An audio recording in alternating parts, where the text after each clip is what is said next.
आज हम बात करेंगे हाइप इंडिया के सीईओ की इंटरव्यू की। उन्होंने India, BTS fandom, hype audition और फ्यूचर प्लान्स के बारे में क्या कहा, सब जानेंगे स्टार्टिंग से एंड तक। तो चलिए वीडियो को स्टार्ट करते हैं। जो हाइप इंडिया के सीईओ हैं, उन्होंने इंडिया के बारे में बहुत ही इंटरेस्टिंग बातें करी हैं। उन्होंने बताया है कि भारत हमेशा से एक इंटरेस्टिंग कंट्री रहा है। इंडिया दुनिया की सबसे बड़े म्यूजिक मार्केट में से एक है। यहाँ सिर्फ ऑडियंस नहीं, बहुत बड़ा टैलेंट भी है।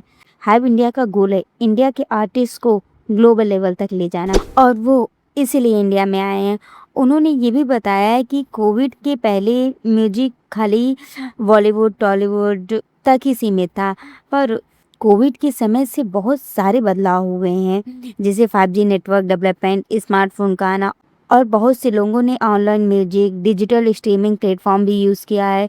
तो इससे लगा कि इस समय इंडिया से जुड़ने का ये सही समय है। इंडिया में पॉपुलेशन भी है, स्ट्रीमर्स भी हैं। हाइप इसी इंडिया कल्चर, म्यूजिक और टैलेंट को भी इंटरनेशनल ऑडियंस तक पहुंचाना चाहता है। हाइप इसी कारण से इंडिया आया है। ये मैं खुद नहीं कह रही हूँ, ये सब उनकी कही हुई बातें हैं। उन्होंने सच में इस इंटरव्यू में इंडिया के बारे में बहुत चीज़ें बताई है, बहुत ही इंटरेस्टिंग बातें करी है। और उन्होंने इसमें इंडियन आर्टिस्ट जैसे एपी डिलन और करण औजला और भी कई आर्टिस्ट की तारीफ करी है। और उन्होंने ये भी बताया है कि ये लोग ग्लोबल म्यूजिक की डेफिनेशन बदल रहे हैं, और इंडिया आर्टिस्ट भी अपनी इंटरनेशनल लेवल पर पहचान बना रहे हैं। फिर उन्होंने उनसे पूछा गया कि इंडिया में जो ऑडिशन चल रहे हैं उसके बारे में पूछा गया। तो उन्होंने बताया कि इंडिया में आप ऑनलाइन एक प्लेटफॉर्म है जहां से आप इंडिया के किसी भी कोने से ऑडिशन के लिए अप्लाई कर सकते हैं। और ऑफलाइन के उन्होंने 10 सिटीज़ बताई है। उन्होंने ये भी कहा है कि ये आगे और भी बढ़ेंगी ऑफलाइन ऑडिशन के लिए।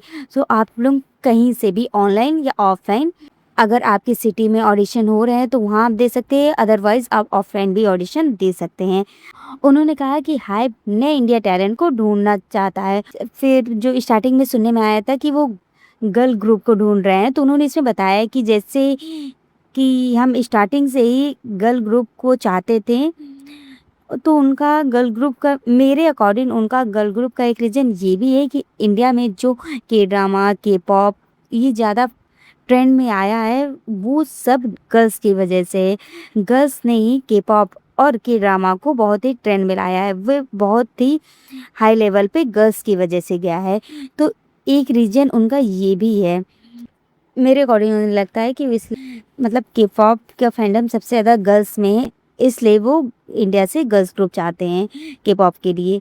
तो उन्होंने बताया कि जैसे हम इंडियन गर्ल्स को आगे ले जाना चाहते हैं। उन्होंने बताया है कि वे बहुत सारे यंग गर्ल्स एक ऐसे न्यू रोल मॉडल को चाहती हैं जो उनके ड्रीम को पूरी दुनिया तक ले जाए। तो हाइप उसका जवाब है। हाइप जो आया है उनके ड्रीम को ऊपर तक ले जाने तक, पूरी दुनिया तक उनकी पहचान के लिए ही हाइप है।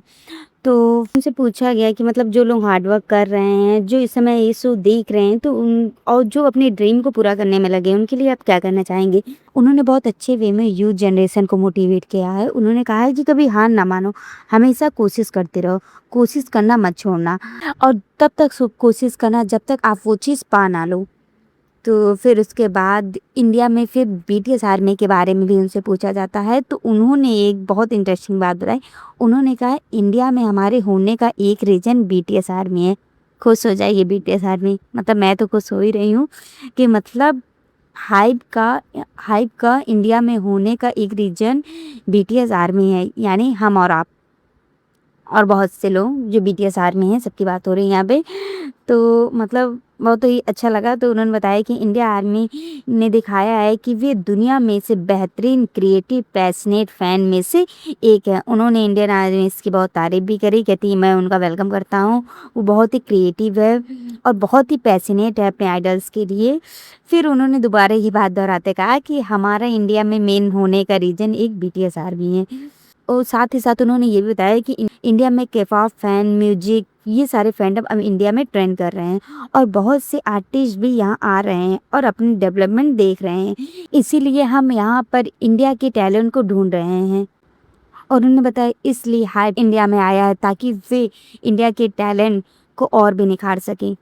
फिर उन्होंने क्लासिक म्यूजिक की भी तारीफ करी। उन्होंने बताया कि उनके अकॉर्डिंग क्लासिकल म्यूजिक ट्रेनिंग एक स्ट्रॉन्ग म्यूजिक फाउंडेशन है जो दुनिया की किसी कंट्री में देखने को नहीं मिलता है। साथ ही साथ उन्होंने ये भी माना है कि इंडियन म्यूजिक की डीप फाउंडेशन और हाइव की ट्रेनिंग मिलकर फ्यूचर में नया सुपरस्टार को तैयार कर सकते हैं।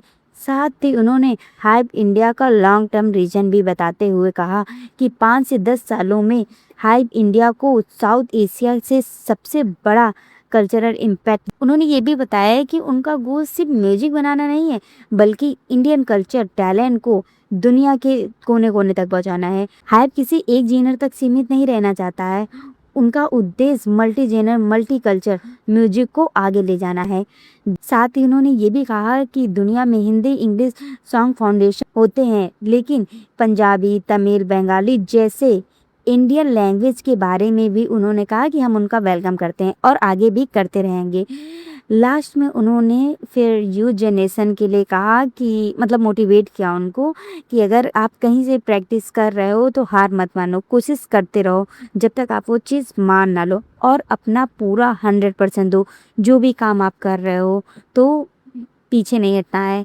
तो उन इंडिया हाइप के सीईओ ने बहुत ही अच्छी बातें करी हैं, जो कि बहुत मोटिवेटेड थी सवार में। तो इस वीडियो में इतना था, फिर नेक्स्ट वीडियो में मिलते हैं।